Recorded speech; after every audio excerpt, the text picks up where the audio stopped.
Visit our website at tprdfw.com. Well, 150 chapters on the end times, session 5, Luke 21.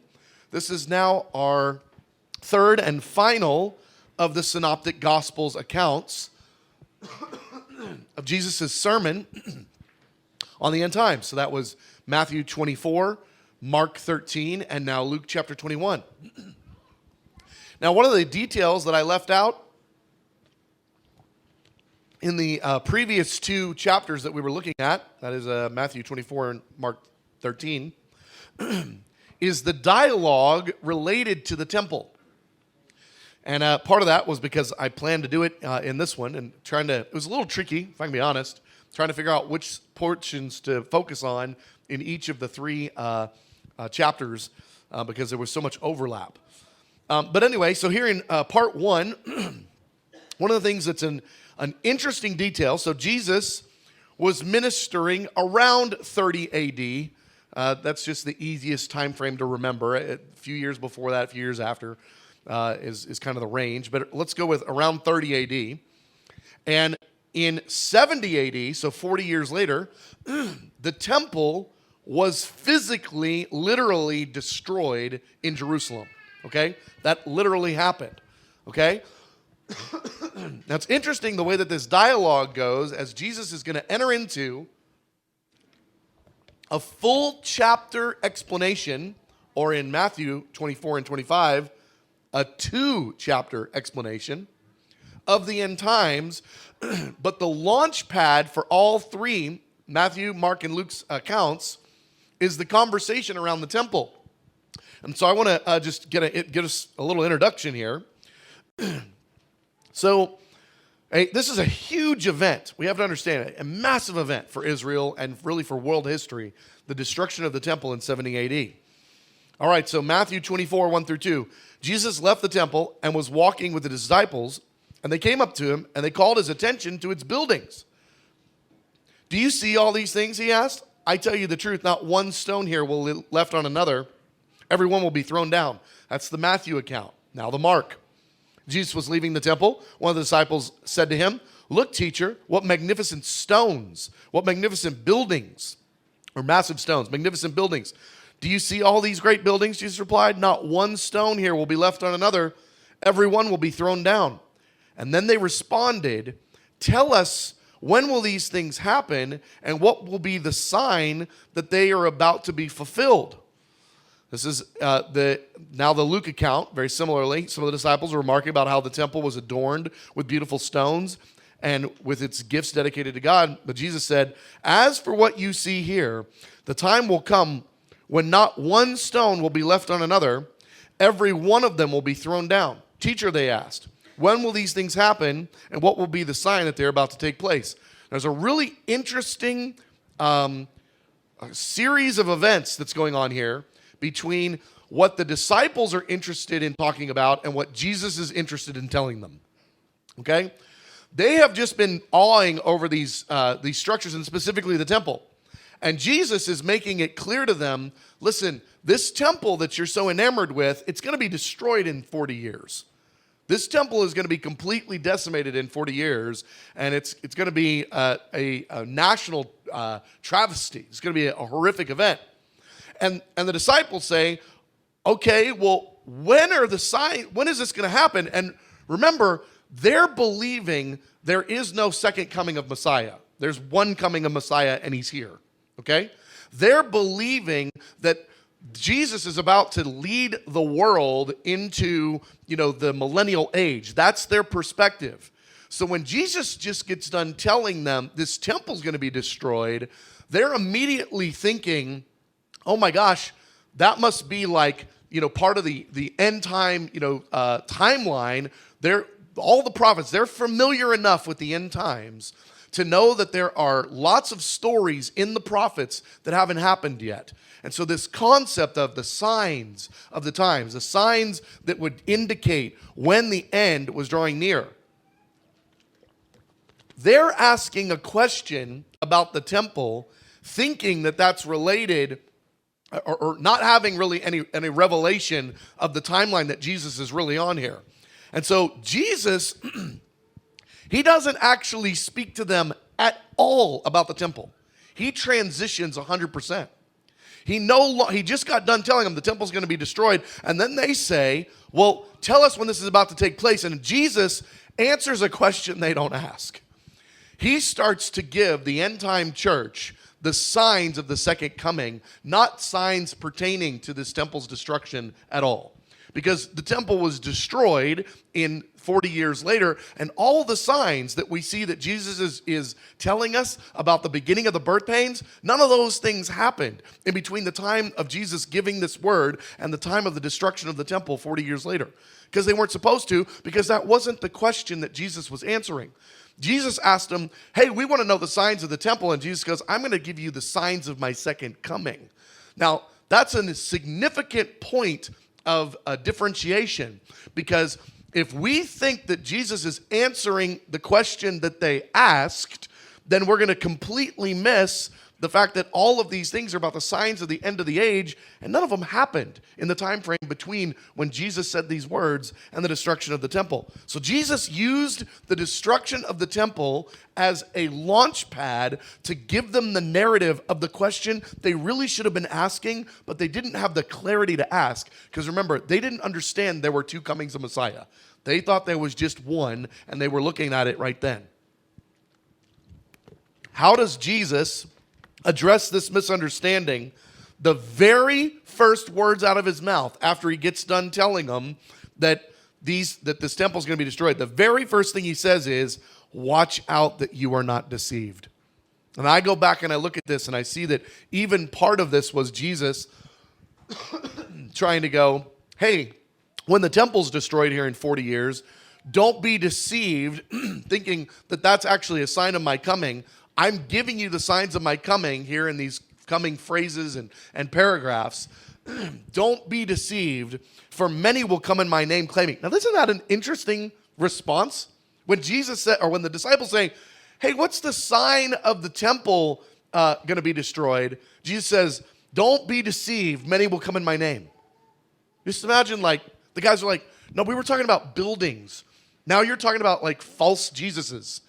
We're not on the same page here. And you just imagine Jesus going, exactly, I want you to get on my page. I now want you to enter into the narrative that I'm trying to talk to you about. I'm trying to give you prophetic insight about the end of the age. You guys are asking about the pretty building, and I'm telling you right now that as tragic as it is and all that it means for Israel, that building isn't what we're talking about here. That building is not the conversation that we're having. I'm going to give you the signs of the end of the age and the signs of my coming. So he says, do not be deceived. There will be many false Christs. We spent a lot of time on that in the previous sessions, so I don't want to really spend any more time on that at this particular moment. You can go back and listen if you're interested. But he also says, in the midst of this, he says, do not be frightened. And he says that the end will not come right away. So he says, these things must happen first. Do not be frightened. These things will happen first, but the end will not come right away. So here he's giving us some comfort. So to the disciples then, and then also to us in the generation that's going to face these things, he says these two phrases that I think are very important. He says, one, when these things begin to happen, and they're going to be terrifying. He says they will be terrifying. You don't be frightened. There will be grace available for you to be a church that's operating in victory with soberness of thinking, even in the midst of terrifying situations. Now, listen, so long as I know God is going to be with me and help me, I can handle anything. It's those situations where I'm fearful that is the Lord going to meet me in this? Have I made the right decision? Jesus says, listen, when you enter into these times, they will be tremendously difficult, but do not be frightened. Part of that is the promise. Jesus can't tell us to do something and then not empower us to do it. So the very fact that he says don't be frightened means there will be non-frightened available. There will be a grace to not be frightened in the midst of that. And part of that is the church pressing into the Spirit, knowing the Lord in those days. But I want to help all of us, especially those that feel like whenever you think about the end times, you get a little bit fearful. Do not be frightened. These are the pastoral words of Jesus to you. Do not be frightened. There will be grace made available to you that you will not be operating in a spirit of fear. though the circumstances are very trying. Next, he says, the end will not come right away. That doesn't seem comforting. That seems really challenging. But Jesus is saying, listen, I'm in charge of the timeline. And when these things begin to unfold, the end is coming, but it will not come right away. I will see you through it. I will help you. The end is still yet to come. When these difficulties begin to happen, you will be a part of it. You will not have to be frightened, and you also don't have to worry that these things continue to happen. I'm the one that's in charge of the timeline. These time markers, you can now note that you're now in the time where it's close, but it's not yet. That will be a very important indicator. When we look around and we see the uptick of the signs of the times in a significantly dramatic way, for us to go, the time is near, the longing that's in our heart for the return of Jesus is coming near. It's not yet, but we're finally in the season of it. Okay, now, we've looked at the signs of the times in the past couple of sessions, but there are a few added details in Luke's account, and I want to kind of highlight those. We'll look at some of the ones that we've looked at a little bit, but I want to highlight the ones that are unique to Luke's account, because there's quite a few of them, actually. First is, Luke uses the term when you hear of wars, while Matthew and Mark also include the term rumors of wars. Now, I think it's interesting, because this idea of a rumor of a war or hearing of a war, so it's not just there is a war that you can identify, but you're hearing whispers of it, you're hearing about it, it's not touching you, but you're hearing of it. That causes tremendous anxiety, hearing of wars. And there's going to be a generation that is going to be hearing of wars, rumors of wars, as a constant normative, and that shouldn't be normal to the human experience. And when that's normal, that's going to create such an underlying anxiety. Now remember, we're really grateful that Jesus just got done saying, you don't need to be fearful. It's good that he tells us that, because that means there's power in those words. Just hear me. He can't ask you to do something and then not empower you to do it. That's just not the character of God. So if he says, don't be frightened, that's a promise of God power for clarity, a promise of sober thinking, a promise of joy or peace in your heart in the midst of turmoil. In a generation that is going to be filled with anxiety, because the generation will not have that peace. The reason Jesus tells us don't be frightened is because everyone else is going to be frightened. And one of the reasons for that is the constant turbulence of hearing about another war. The anxiety of rumors of wars and hearing of wars. Next, uprisings. Here in Luke's account, the word uprisings, other translations say revolutions. Okay? Well, this is different than the nation against nation, which is ethnic group against ethnic group, or the kingdom against kingdom. This is specifically related to civil unrest. Uprisings is related to uprisings within a nation from those that are in that nation. And so this is now talking about like civil unrest, revolts, revolutions, those kinds of things happening within a nation. Well, when there's a significant uptick of this, there's always been this. There's always been a war here, a war there. There's always been an unrest or a revolution here or a revolution there. But not so much that we could call it a sign that Jesus is about to come back. As these things begin to uptick, that is yet another area of significant cause of social anxiety. As there's people that's like, man, you just don't know. I just heard another nation. There's uprisings and civil war in that nation over there. There's going to be such a concern that it would happen here, would happen there. It's going to be a really significant part of this. And part of the reason that that's going to be happening is because people are going to be so distraught with life from every angle. And they're going to be looking for government to fix their problems. And where historically government has been somewhat successful at that in many ways, in many societies, it's going to become less and less able to fix the problems.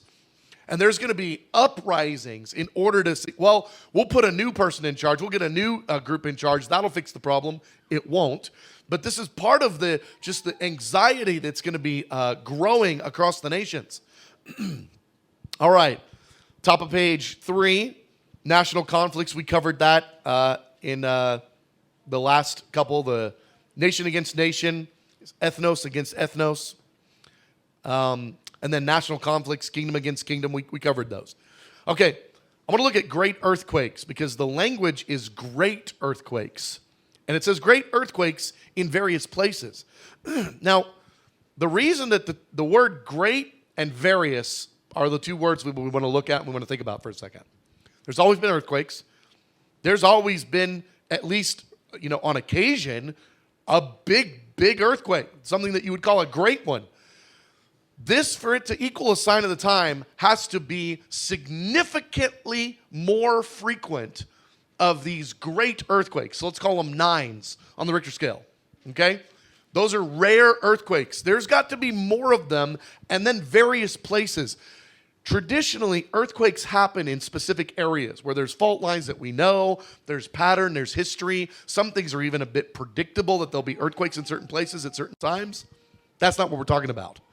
This is in various places. This is earthquakes where there shouldn't be earthquakes. Great ones of an uptick, of an increase, and in places they should not be. That's going to be terrifying because cities, especially in modern day, are built with one of the thought processes being, do we have earthquakes here? No. Okay, well then we build buildings a certain way. Do we have earthquakes here? Yes. Well, then we build earthquakes a very different way, or build buildings a very different way in order to prepare for those earthquakes. When earthquakes begin to happen where they shouldn't be happening, it's going to cause great problems to cities because those buildings don't hold up like buildings that were built to withstand the impact of earthquakes. So there's going to be some significant problems caused by that. And then dams that are, holding up rivers and lakes, all sorts of problems. Famines. Currently, if there weren't an increase of famines from like God doing something, if there weren't an increase of that, which there will be, but if there weren't, we already have a baseline problem already right now. That's the following. The Earth's population is growing, but its agricultural capacities are diminishing. People go up, food supply go down. For those two things to be happening, even if there wasn't a crazy drought that took out a bunch of grain, we're already on a trajectory for famine because of the increased population, but the diminishing food supply. It's like that is already bad. It's already a recipe for disaster, and yet the Lord will orchestrate significant things, that there will be droughts that cause famines and other things. It's not just drought, it's supply chain issues. You can have a famine if you just have a supply chain issue in our current model of the way that we get food out, not just in America, but globally. There's lots and lots of places that don't have a food supply, but they've got a good supply chain, so they're okay. But what if the supply chain goes down? Ships, trucks, gas prices. There's a lot of impact points that can really touch the subject of famine. Increase of pestilences. Pestilences are commonly identified as plagues, diseases, epidemics, but it can even include pests, like things that, a locust plague that is impacting things and things of that nature. Those are all really bad, and Jesus, in his Luke 21 account, tells us that there will be a significant uptick of pestilences to the point where we would be able to identify them as a sign of the times. Now, look at a couple more here. Fearful events and great signs from heaven. Both of those were in the list. In fact, I actually want to go back because I want to read the Luke 21 passage here. So it's Luke 21, 9 through 11 on page 2. When you hear of wars and uprisings, do not be frightened. Then he said to them, nation will rise against nation and kingdom against kingdom. There will be great earthquakes, famines, and pestilences in various places. And actually, I think that word great is a carryover for each one of those. I don't think it's just great earthquakes. I think it's great earthquakes, great famines, and great pestilences. And fearful events and great signs from heaven. Now,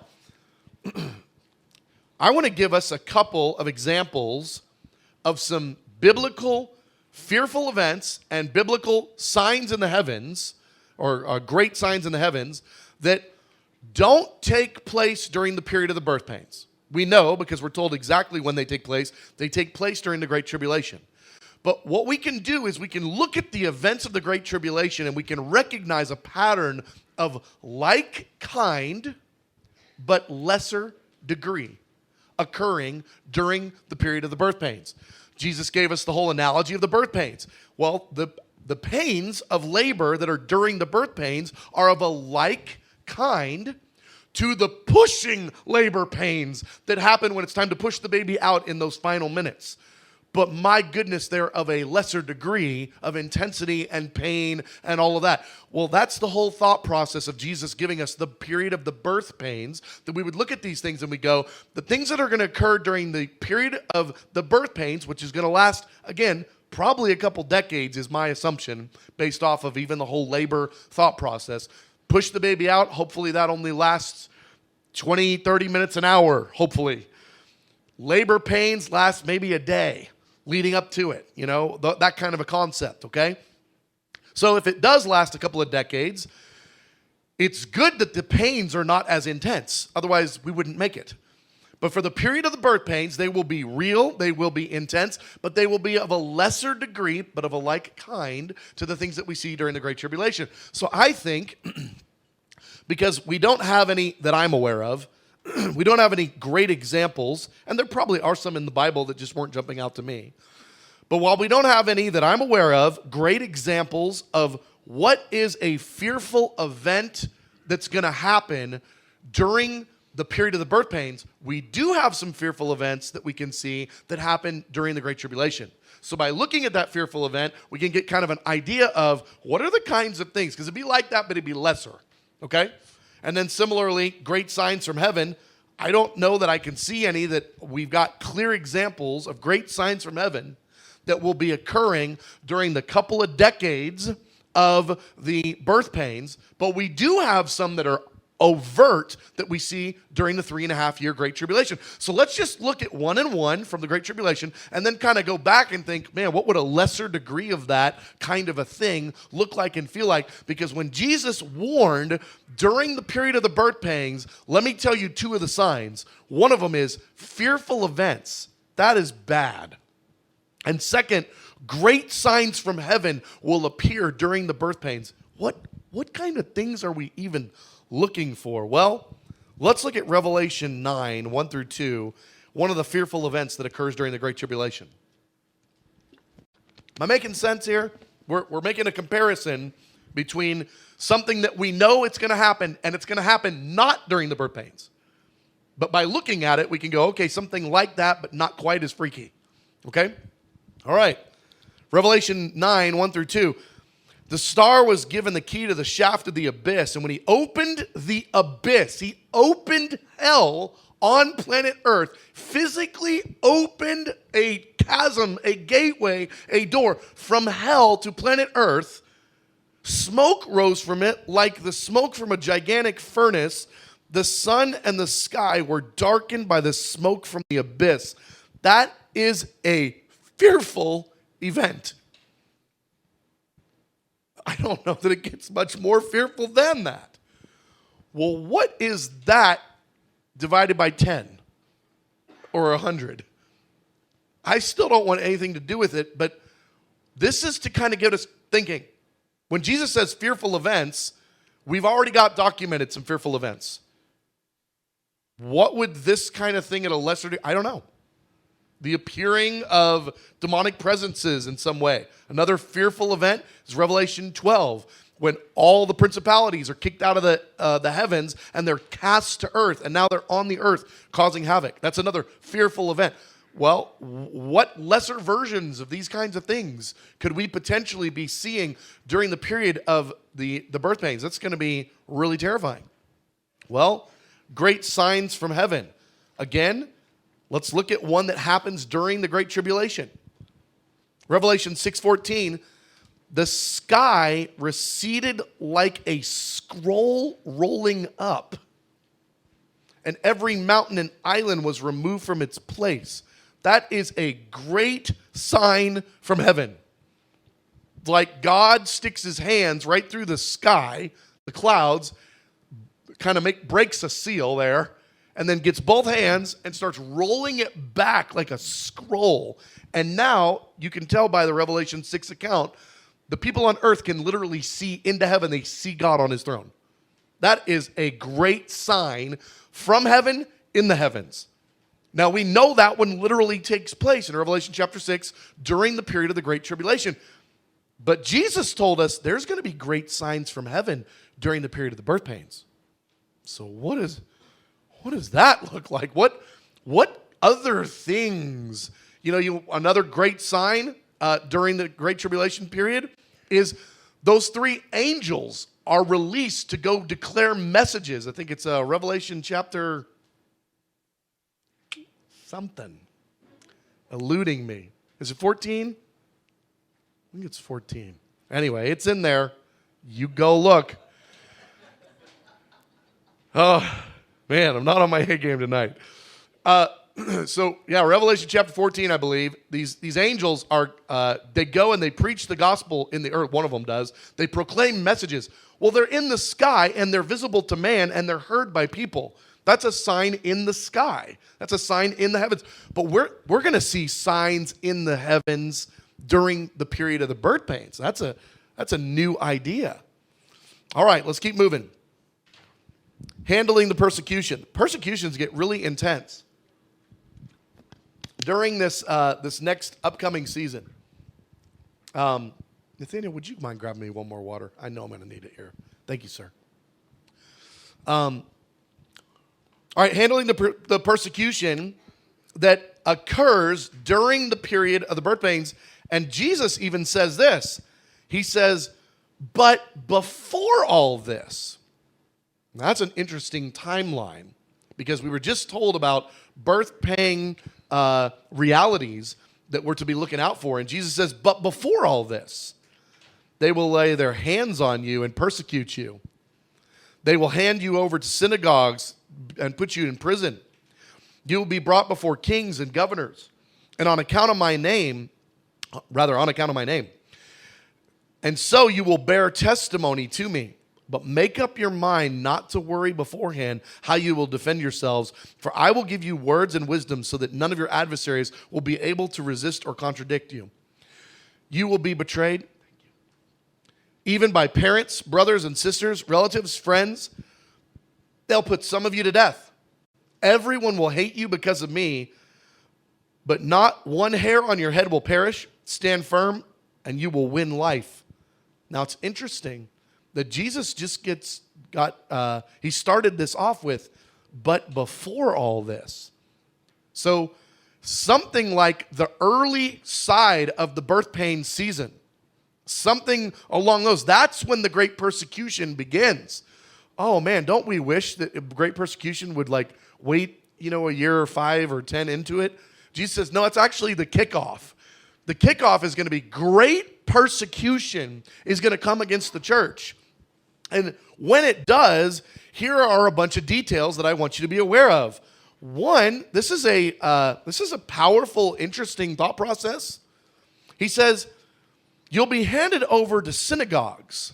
Now, that's an interesting statement because it means that at the timing of these events, in the period of the birth pains, so in the generation that the Lord returns, in the decades before Jesus appears in the sky, the Jewish synagogue system, at least in Israel, will be operating with a significant level of authority. Not just that they're in Israel, not just that they're, part of the religious structure, but they're just going to be a significant enough authority resting on the synagogue system that it's going to make sense to hand people over to the synagogues to be dealt with and to be punished. Well, for them to deal with anybody and punish anybody in any significant way means they've got some authority, that there must be some sort of there's going to be an uptick in the way that the Jewish synagogue system within Israel is perceived and is operating. Because right now, the level of authority that is occurring is not what we're reading here. It's going to increase. But it's not just the synagogue system. This is another interesting detail. It says, you'll be brought before kings and governors. Now, this is before the Antichrist. We've got a concept of when the Antichrist is in charge and he's got his whole governmental system across the earth, we've got a concept for when Christians are found to be Christians, they're going to have to give an account to somebody in government. But this isn't that season. This is the season that's the beginning of the birth pains. This is still the beginning of the birth pains. So again, I'm just calling it 2 decades out from Christ because I need a timeline. Okay, if 2 decades are it's 17 years or it's 26 years, I don't know the number. I'm just trying to come up with something so I don't have to keep saying it, okay? So about 20 years out, before Jesus comes, it says this, you'll be brought before kings and governors on account of my name. Now, what version, can you imagine tomorrow Christians doing something, and whatever it was such a hullabaloo, they were brought before kings and governors. That's impossible. No king or governor would care. Right now, the way things look, this doesn't make any sense. Because right now, in our current structure, if Christians do Christian stuff, the world doesn't even really care. Nobody's paying attention. But a time is coming when Christians will do Christian stuff, and they will be brought before kings and governors, and Jesus says, in order that you would bear testimony to me in front of them. It's not a one-off situation. Jesus doesn't say, and this will happen 3 times to 3 selected individuals. He's trying to give a normal pattern of the way things are going to go for the church. So at a very least, it would be expected that lots and lots of church leaders across the earth, notice he says kings and governors. This is now talking way beyond localized Israel. Kings and governors. This is a global reality. So Christians are going to be brought before kings and governors to bear testimony about Jesus, but it's in relationship to the persecution. It's not in relationship to they got on Daystar and now everybody thinks they're cool and now they get to go and visit a king and a king has an interview with them. They're in trouble when they're in front of the king. This isn't a good thing for them. This is a bad thing. Well, what is going to shift that's going to cause the kings and the governors of the earth to even care about what Christians think or are doing or are saying? Things are going to be shifting. Part of that is the authority that's going to start resting on the church that currently the church isn't operating in.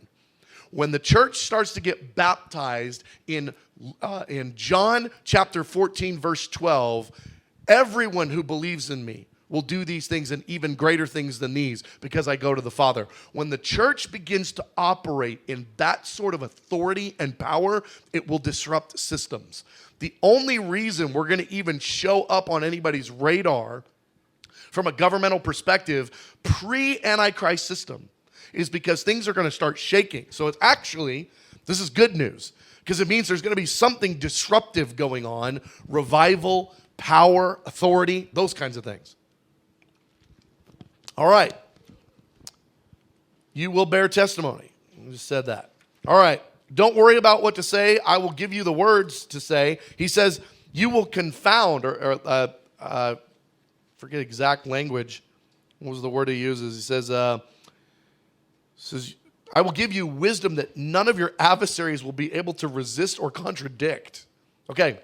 Now, I want to share just a brief story because I've gotten to experience this at the smallest level, okay? So if here we're talking it's a level 10, I've experienced this at a level 1, okay?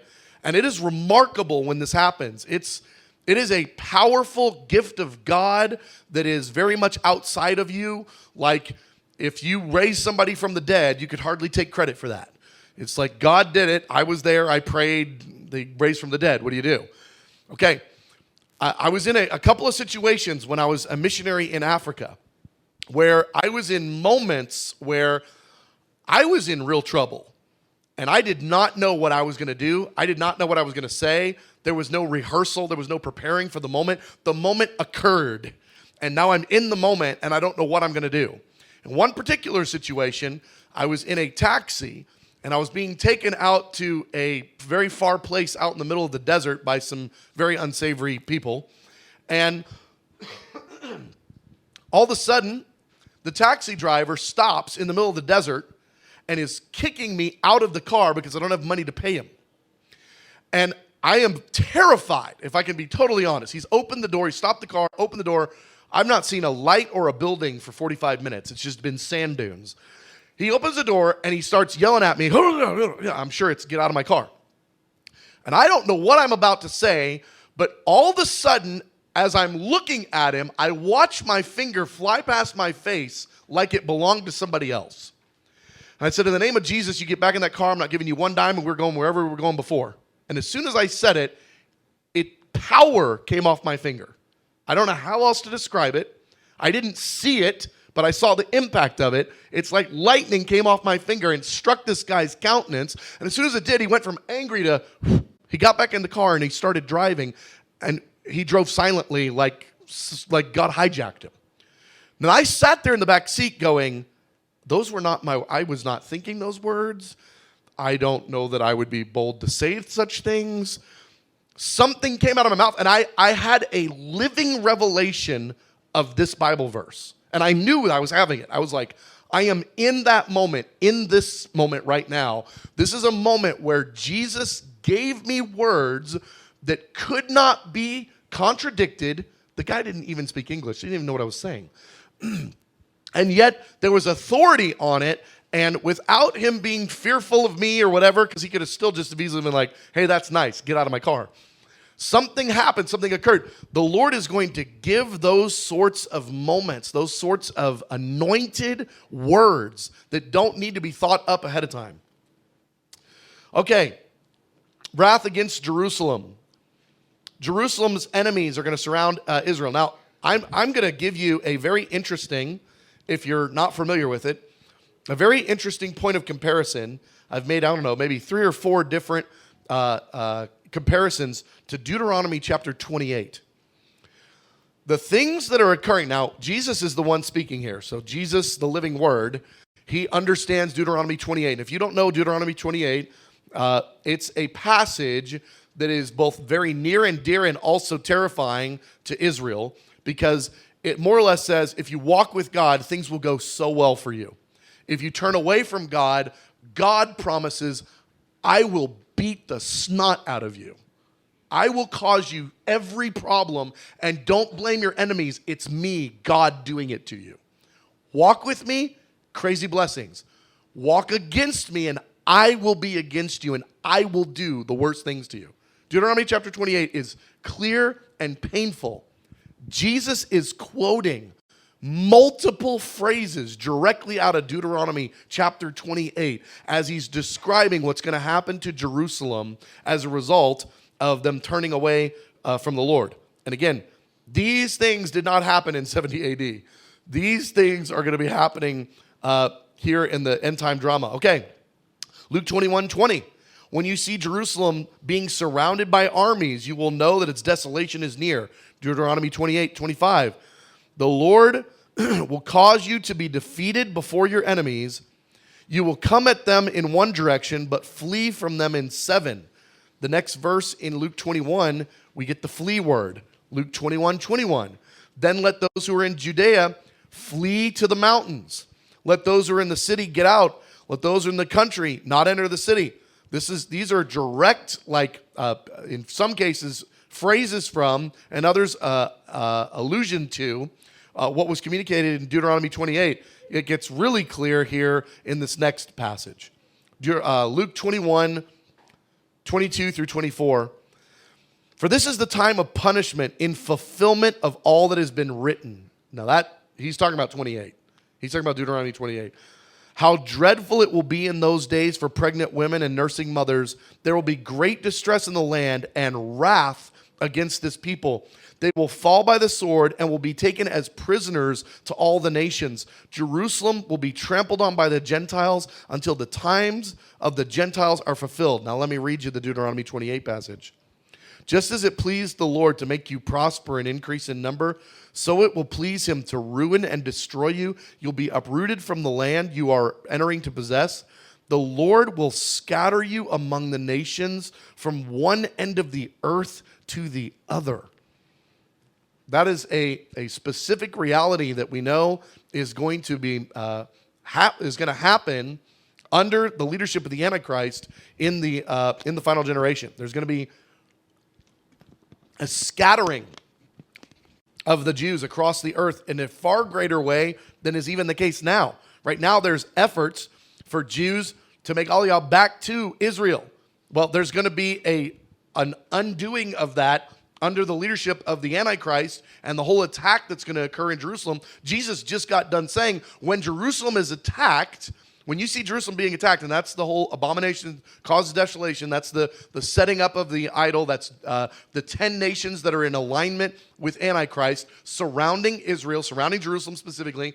When that happens, Jesus says, flee and flee everywhere. And then Jews are going to be on the run for the next 3.5 years. It's going to be really a trying time. Signs during the Great Tribulation. Look at this. Here's more Deuteronomy 28 quotes. Luke 21, 25 through 26. There will be signs in the sun and moon and stars. On earth, the nations will be in anguish and perplexity at the roaring and the tossing of the sea. People will faint from terror, apprehensive of what's coming on the world, for the heavenly bodies will be shaken.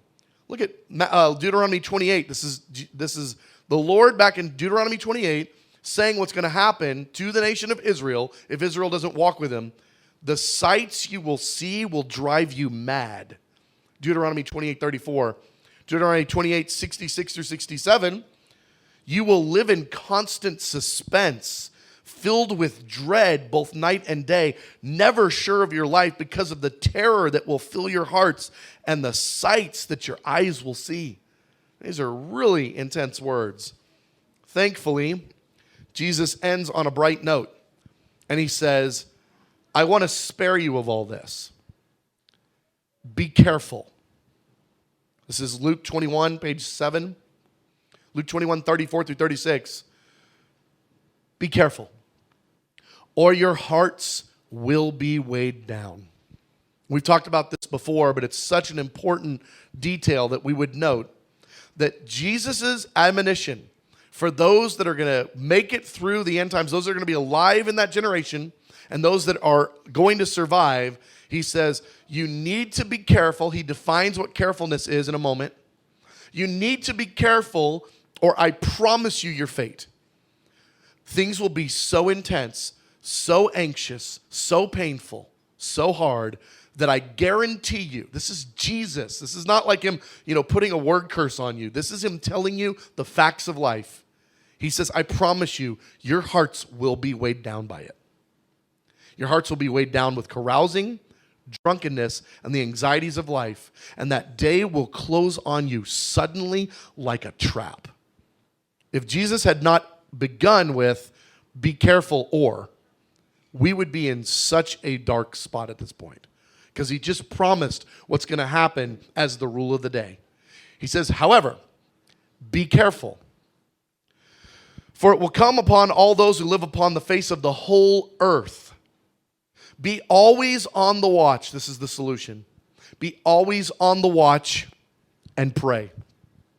By doing this, by being always on the watch and pray, you may be able to escape all that's about to happen, and you may be able to stand before the Son of Man. The solution that Jesus gives, and the one that we constantly push here, is watch and pray. Watchfulness includes study and attentiveness. Prayerfulness, it's not a pray every now and then. It's not have a personal prayer life. He is giving the admonition to the believers that they need to be a praying people. They need to be a watching people. I'll just say this. When it comes to the concept of watching or studying, or it comes to the concept of praying, we get so much more accomplished when we do it together than when we go it alone. There is so much more revelation available in study when we do it together than when we do it by ourselves. In fact, you get isolated in study, you wind up weird, and your doctrine's bad. Same thing with prayer. You wind up like anemic. It's not a healthy thing. We need to be a people that pray together. And Jesus' admonition for the church of how we'll survive is we need to be watchful and prayerful, and that will help us.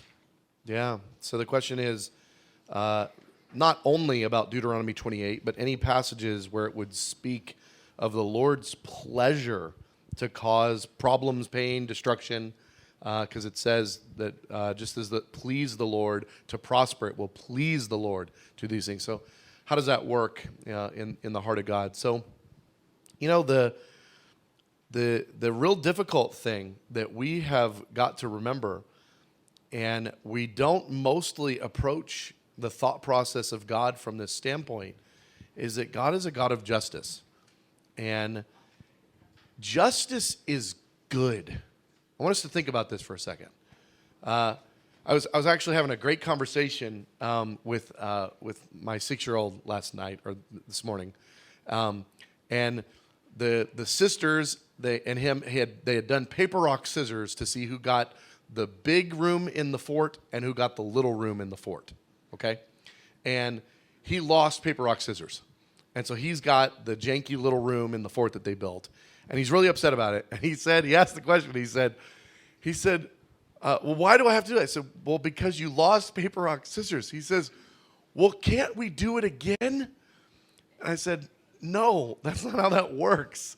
And he said, well, what do you mean? I said, well, what if your sister had won or had lost paper, rock, scissors and you got the big room?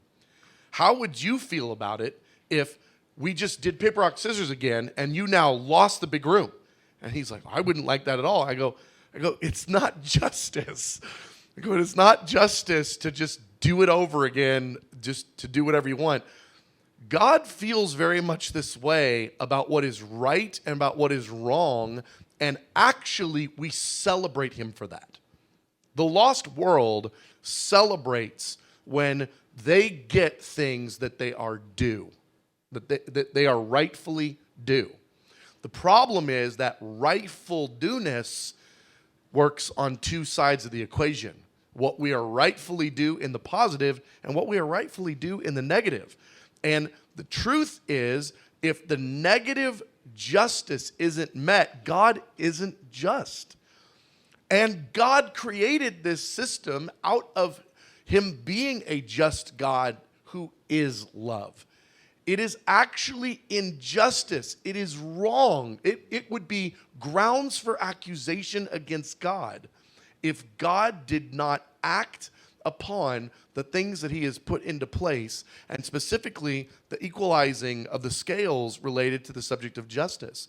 Where there is sin, there must be death. Where there is injustice, those things must be made right. And so it is a delight in his heart to make right what it is he put into place. But also think about this.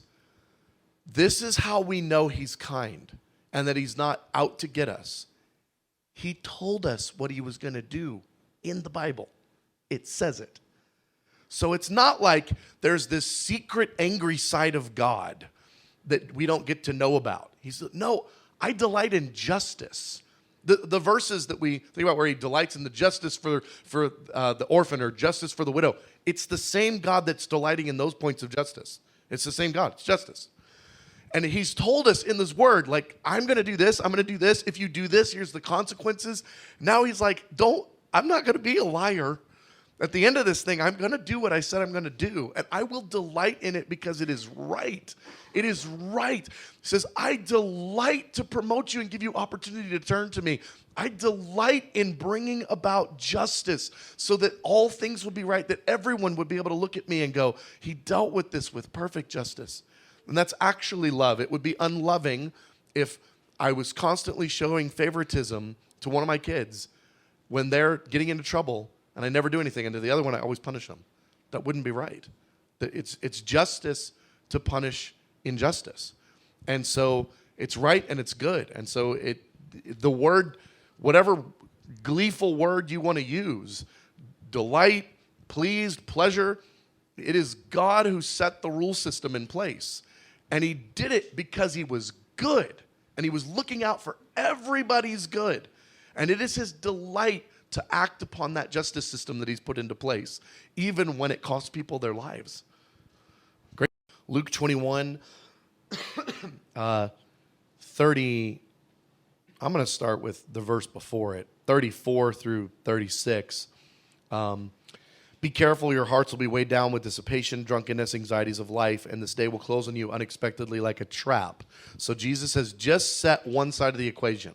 The first side of the equation is this will spring on you unexpectedly like a trap. That's one thing that can happen to you. Then he describes the second thing that can happen to you. He says, for it will come upon it will come upon all those who live on the face of the whole earth. Be always on the watch and pray that you may be able to escape all, where did I lose it there? Escape all that is about to happen, and that you may be able to stand before the Son of Man. This is the other side of the equation. He's saying, look, there's two versions of this. The subject is, are you going to get caught in everybody's going to endure this. He just said it. He just made it clear. See, one of the things that's important as we read the word interprets itself. We never get to pick sides. It's never like, well, I believe in these verses, but I don't believe in those verses. That's absurdity. We believe in all the verses. And in this passage, he tells us the whole storyline. First of all, he says, it will come, these events, it will come upon all those who live on the face of the whole earth. All. All will experience this. Now, all will experience it either as a trap, or you can pray that you be able to escape the details of this situation. All of them. So here's what this looks like.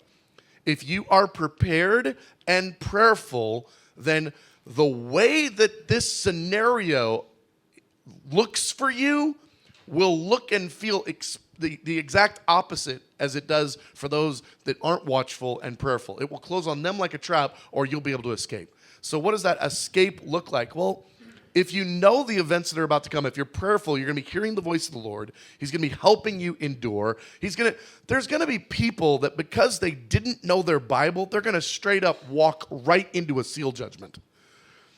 They're going to straight walk right into one of those things.